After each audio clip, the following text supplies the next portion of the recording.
wabarakatuh. Perkenalkan, saya Aliartika Sari dengan NIM A1A322064. Di sini saya akan memaparkan hasil analisis buku dan jurnal.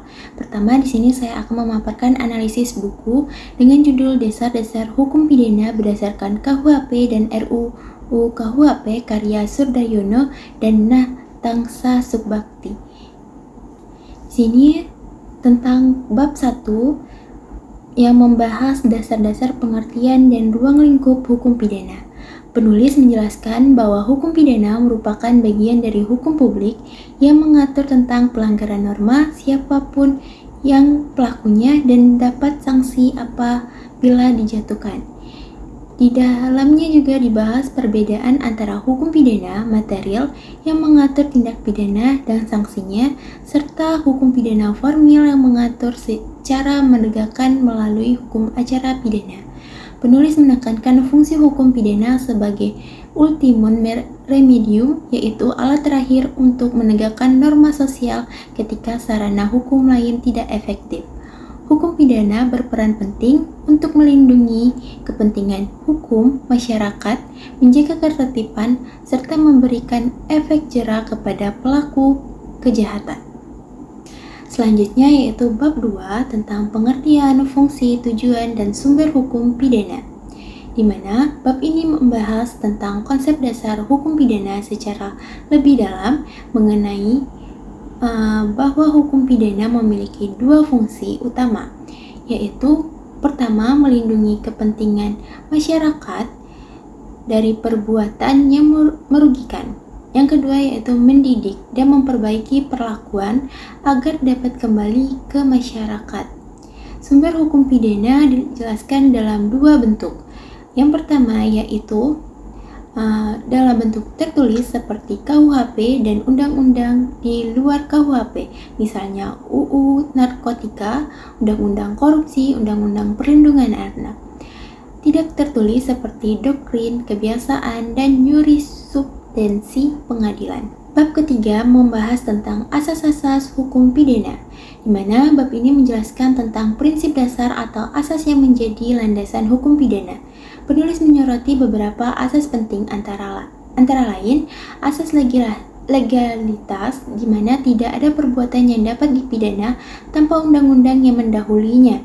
Kemudian ada asas teritorial, di mana hukum pidana Indonesia berlaku bagi setiap perbuatan yang dilakukan di wilayah Indonesia. Kemudian ada asas nasional aktif, di mana hukum pidana juga berlaku terhadap warga negara Indonesia di luar negeri ataupun terhadap orang asing yang melakukan kejahatan terhadap kepentingan nasional. Kemudian asas individualitas dan keadilan menekan kepentingannya keseimbangan antara kepastian hukum dan keadilan sosial. Dalam konteks RUU KUHP, penulis menyoroti adanya perluasan asas untuk menyesuaikan dengan nilai-nilai Pancasila dan HAM, seperti keadilan restoratif dan penghormatan terhadap martabat manusia. Kemudian bab 4, di mana tindakan pidana atau delik. Bab ini menjelaskan apa yang dimaksud dengan tindakan pidana atau delik, yaitu perbuatan yang dilarang oleh undang-undang dengan ancaman dengan pidana. Penulis membedakan unsur tindakan pidana menjadi dua, yaitu unsur objektif yang meliputi perbuatan, akibat, dan keadaan tertentu yang diatur dalam undang-undang. Kemudian ada unsur subjektif meliputi niat, kesenjangan, dolus, dan kealpaan culpa. Penulis juga menjelaskan berbagai bentuk seperti percobaan, yaitu upaya melakukan tindakan pidana yang belum selesai. Kemudian penyertaan, yaitu keterlibatan lebih dari satu orang dalam tindakan pidana. Perbuatan berlanjut, yaitu serangkaian tindakan yang dianggap satu kesatuan tindakan pidana. Kemudian bab 5 tentang pertanggungjawaban pidana, di mana bab ini membahas aspek moral dan psikologis dari hukum pidana, yang dimana kapan seseorang dapat diminta pertanggungjawaban atas tindakan pidana yang dilakukan. Penulis menjelaskan bahwa kesalahan merupakan dasar pertanggungjawaban pidana. Selanjutnya yaitu bab 6, di mana pidana dan tindakan. Bab ini menjelaskan jenis-jenis pidana yang dapat dijatuhkan kepada pelaku tindakan pidana. Dalam KUHP, pidana dibedakan menjadi pidana pokok, di mana pidana mati, penjara, kurungan, dan denda. Pidana tambahan yaitu pencabutan hak, perampasan barang, dan pengumuman putusan. Sedangkan dalam RUU KUHP, penulis menjelaskan adanya pembaruan konsep pidana seperti pidana alternatif yang memberikan pilihan sanksi lain selain penjara, pidana pengawasan, pidana kerja sosial, dan pidana denda harian. Terakhir yaitu bab 7 mengenai pembaruan hukum pidana atau RUU KUHP, di mana bab ini membahas tentang arah dan tujuan pembaruan hukum pidana Indonesia. Penulis menekankan bahwa pembaruan KUHP merupakan upaya dekolonisasi hukum untuk mengganti sistematis hukum waris Belanda dengan sistem hukum nasional yang berdasarkan Pancasila. Dalam bab ini dijelaskan beberapa prinsip pembaruannya, yaitu menegakkan hukum pidana yang lebih humanis dan berkeadilan. Yang kedua, penguatan prinsip restoratif, yaitu pemulihan hubungan antara pelaku, korban, dan masyarakat. Dan yang ketiga, penyelesaian hukum pidana dengan perkembangan sosial dan HAM, yaitu analisis jurnal dengan judul Implementasi Perlindungan Hak Asasi Manusia dalam Hukum Pidana, yang ditulis oleh Rahmahian Fadul Al-Karim Rambe dan Muhammad Afu Abdillah Sihombing. Mana jurnal ini membahas tentang pertama yaitu prinsip HAM dalam pembentukan dan penerapan hukum pidana, di mana penulis menegaskan bahwa HAM membatasi kekuasaan negara dalam penegakan hukum. Negara tidak boleh menggunakan kewenangannya untuk melanggar HAM, misalnya melalui penyiksaan atau penahanan tanpa dasar hukum. Prinsip yang dijadikan dasar meliputi prinsip legalitas, yang dimana tindakan pidana tanpa undang-undang, prinsip non-reaktif,